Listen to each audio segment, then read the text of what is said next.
유다 왕 우시아와 요담과 아하스와 히스기야 시대에 아모스의 아들 이사야가 유다와 예루살렘에 관하여 본 계시라. 하늘이여 들으라, 땅이여 귀를 기울이라. 여호와께서 말씀하시기를 내가 자식을 양육하였거늘 그들이 나를 거역하였도다.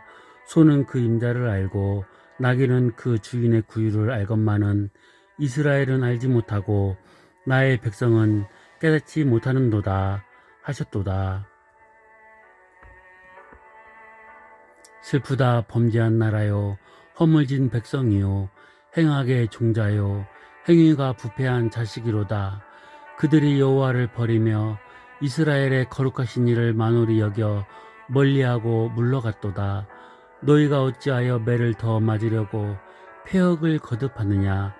온 머리는 병들었고 온 마음은 피곤하였으며 발바닥에서 머리까지 성한 곳이 없이 상한 것과 터진 것과 새로 맞은 흔적뿐이거늘 그것을 짜며 싸매며 기름으로 부드럽게 함을 받지 못하였도다. 너희의 땅은 황폐하였고 너희의 성읍들은 불에 탔고 너희의 토지는 너희 목전에서 이방인에게 삼켜졌으며 이방인에게 파괴됨같이 황폐하였고 딸 시온은 포도원의 망대같이 참외밭에 원두막같이 애워싸인 성읍같이 겨우 남았도다. 만군의 여호와께서 우리를 위하여 생존자를 조금 남겨두지 아니하셨다라면 우리가 소돔 같고 고모라 같았으리로다. 너희 소돔의 관원들아, 여호와의 말씀을 들을지어다. 너희 고모라의 백성아, 우리 하나님의 법에 귀를 기울일지어다. 여호와께서 말씀하시되 너희의 무수한 재물이 내게 무엇이 유익하뇨. 나는 순양의 번제와 살찐 짐승의 기름에 배불렀고 나는 숫송아지나 어린 양이나 순념수의 피를 기뻐하지 아니하노라.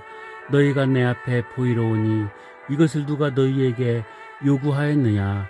내 마당만 밟을 뿐이니라. 헛된 재물을 다시 가져오지 말라. 분향은 내가 가증히 여기는 바요. 월삭과 안식일과 대회로 모이는 것도 그러하니 성회와 아울러 악을 행하는 것을 내가 견디지 못하겠노라. 내 마음이 너희의 월삭과 정한 절기를 싫어하나니 그것이 내게 무거운 짐이라. 내가 지기에 곤비하였느니라.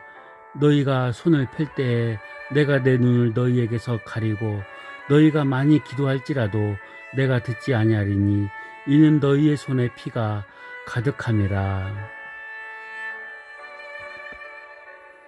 너희는 스스로 씻으며 스스로 깨끗하게 하여 내 목전에서 너희 악한 행실을 버리며 행악을 그치고 선행을 배우며 정의를 구하며 학대받는 자를 도와주며 고아를 위하여 신원하며 과부를 위하여 변호하라 하셨느니라.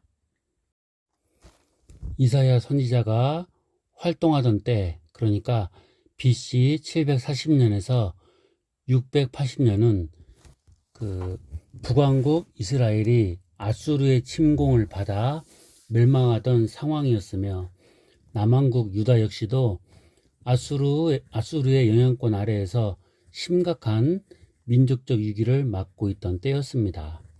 그러나 이러한 위기 상황 중에도 유다 백성은 지도자를 유시하여 모든 백성에 이르기까지 심각한 죄악을 범하고 있었습니다. 이에 하나님의 영의 감동을 받은 선지자 이사야는 유다의 비참한 현실을 심히 개탄하면서 특히 지도자들의 위선적인 신앙의 모습을 엄중하게 꾸짖게 됩니다. 하나님의 뜻을 외면하고 타락과 죄악의 길로 나아갔던 이스라엘 민족의 현실을 바라보면서 그들이 처참한 상황에 처하게 된 근본 이유가 무엇인지를 살펴보면서 우리의 신앙을 점검해 보기로 하겠습니다. 하나님은 이스라엘 민족을 마치 친자식 키우는 부모의 심정으로 사랑하며 양육하셨습니다. 마치 하나밖에 없는 자식처럼 그들의 일거수일투족을 지켜 보호해 주셨으며 그들에게 좋은 것이라면 아낌없이 공급하셨습니다. 특히 하나님은 이스라엘을 지나치게 편애하시어 고역과 절망의 땅 애굽에서 구출해내시고 젖과 꿀이 흐르는 가나안 복지에 이주시키셨고 그곳에서 복된 삶을 살도록 인도하셨습니다. 그러나 이스라엘은 걸음마를 배우고 말을 시작하면서부터 서서히 하나님의 품을 떠나 죄악 세상으로 눈길을 돌리기 시작했습니다. 그 이유는 하나님의 사랑과 관심이 결핍되어서가 아니었습니다. 순전히 이스라엘의 완악함 때문이었습니다. 이스라엘은 하나님의 자상한 관심과 배려를 오히려 거추장스러워 했으며 하나님의 간섭을 못마땅하게 생각했습니다. 그리하여 어찌하든지 하나님의 품을 떠나 하나님과 무관하게 생활하려 했습니다. 과연 하나님의 간섭을 받지 않고 인간이 주인이 되는 나라를 꿈꾸는 것이 참으로 행복한 일일까요? 오히려 그것은 스스로 허무의 길로 절망의 심연으로 뛰어드는 어리석은 노력뿐이지 않을까요? 이스라엘은 선민으로서 그 어느 민족보다 많은 특권과 신령한 기회들을 가졌었습니다. 그러나 이제 그 모든 명예와 특권을 잃어버리는 지경에 이르게 됩니다. 이사야는 이런 현실을 가리켜 범죄한 나라요, 허물진 백성이요, 행악의 종자요, 행위가 부패한 자식이라는 사중적 강조를 통해 철두철미하게 하나님에게서 떠나 있음을 지적하였습니다. 특히 그들이 발바닥에서 머리까지 성한 곳이 없다는 말을 통해 더 이상 치료 불가능한 중환자처럼 개인적으로나 민족적으로 어느 한 부분 건질만한 곳이 없고 전적으로 타락하였다고 책망하였습니다. 실로 이스라엘은 수많은 범죄를 저질렀고 그때마다 그들을 돌이키시려는 하나님의 사랑의 채찍이 가해졌었습니다. 전번에 상처가 채 아물기도 전에 또 징계를 받은 것이 한두 번이 아니었기에 이스라엘은 그야말로 만신창이가 되고 말았습니다. 이제 이스라엘에게는 여호와 하나님의 징계가 더 이상 소용이 없을 정도가 되고 말았습니다.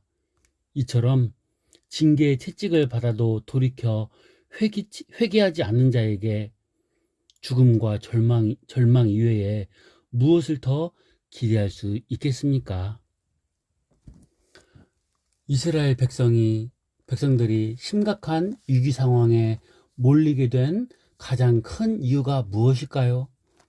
경제적 빈곤이나 정치, 사회적 불안정 때문일까요? 아닙니다. 이스라엘의 신앙이 철저히 왜곡되고 그릇되었기 때문에 위기가 몰려온 것입니다. 실로 이스라엘은 하나님과는 아예 무관한 불신자들이 아니었습니다. 그들은 그 누구보다도 하나님을 잘 알고 있었고 율법의 교훈을 익히 알고 있었던 사람들이었습니다. 그리고 종교적 열심 역시 타의 추종을 불허할 만큼 탁월했었습니다. 하지만 문제는 그들의 종교 행위가 진심에서 우러나온 것이 아니라 그저 형식적이고 위선적이고 더군다나 철저히 인간 중심적이었다는 데 있었습니다. 이스라엘은 하나님께서 진정으로 원하시는 가난하고 상한 심정이나 마음 중심을 드리는 온전한 제사보다는 단지 겉모습만 화려하고 형식만 갖춘 생명력 없는 제사와 헌신만을 일삼았던 것입니다. 더욱이 그들의 삶은 거룩한 여호와 종교와는 전혀 어울리지 않는 강도와 도적의 그것이었습니다. 이웃에게 강포를 행하여 그 손에 피가 가득한 채 드리는 바로 그런 제사와 제물로 과연 하나님을 기쁘시게 해 드릴 수 있을까요? 오늘날 우리들도 마찬가지입니다. 교회에 수십 년 동안 나오고 그렇게 헌금을 많이 하고 종교적인 활동을 많이 했는데도 하나님과의 관계에 있어서나 교제에 있어서나 또는 하나님과의 동행하는 삶에 있어서는 전혀 아닌 신자들도 있는 것을 볼 수가 있습니다. 하나님께서는 하나님을 하나님의 인도와 다스림과 은혜를 맛보는 가운데 하나님이 어떤 분이시다 하고 하나님을 아는 것을 원하십니다. 단순히 지식적으로 성경을 통해서 이론적으로 아는 것이 아니라 우리의 삶 속에서 우리의 인격 속에서 하나님이 어떤 분이시고 하나님이 우리를 위해서 어떠한 은혜를 주셨는가를 생활 가운데 경험하면서 그런 하나님을 내 마음에서 우러나와서 찬양하고 높이고 하나님께 예배하고 싶어 하는 것, 그러한 심정을 하나님께서는 원하시는 것입니다. 이스라엘의 타락상을 보면서 우리들도 형식적인 신앙, 외식하는 신앙 또는 남에게 보이려고 하는 신앙이 혹 있다면 그런 부분들을 고치고 순수하게 하나님과의 관계와 교제를 생각하면서 살아갔으면 좋겠습니다. 그렇게 신앙생활을 했으면 좋겠습니다.